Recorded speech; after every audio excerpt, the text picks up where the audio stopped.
Chers collègues, bonjour. Voilà, aujourd'hui, je vais vous expliquer comment raccourcir un URL. C'est valable pour n'importe quel URL, bien entendu, pas uniquement pour Moodle.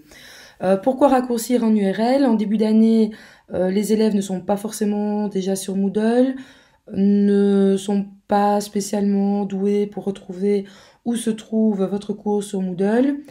Si vous leur donnez un lien direct, ça sera très facile pour eux d'arriver directement sur votre espace.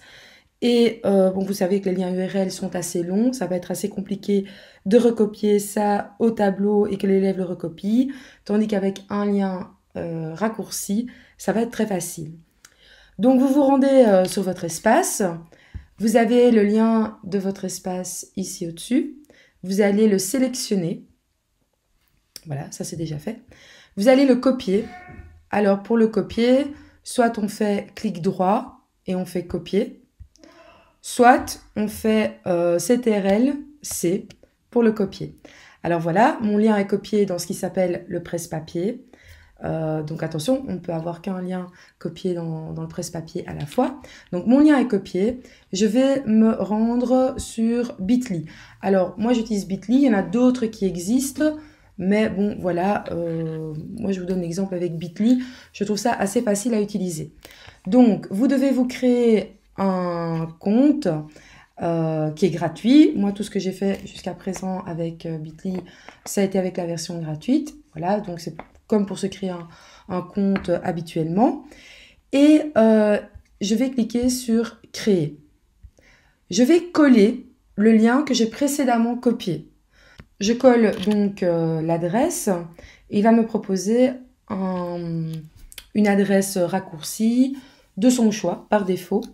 Il faut savoir que vous pouvez effacer la fin et choisir vous-même une fin en espérant que cela ne soit pas déjà pris par quelqu'un d'autre. Donc par exemple, si je tape ceci, normalement, il va me dire que ce n'est pas possible, vous voyez.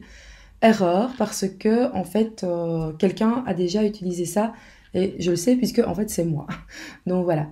Donc je vais devoir choisir une autre adresse raccourcie, par exemple en rajoutant un chiffre, un symbole. L'idée c'est que ça reste toujours facilement mémorisable par le professeur et par l'élève.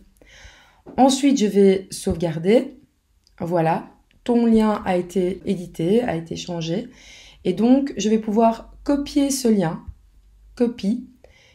Voilà, on va bien noter ça quelque part, Bitly, Moodle anglais 2. Et si je vais sur une nouvelle page, si je colle ce lien raccourci, je vais retomber sur mon cours. Donc, je trouve que ce petit truc est très utile en début d'année. Donc, on leur donne ce lien-là, c'est facile à recopier au journal de classe. Voilà, j'espère que ce petit truc vous aura été utile. À bientôt pour une autre vidéo. Au revoir.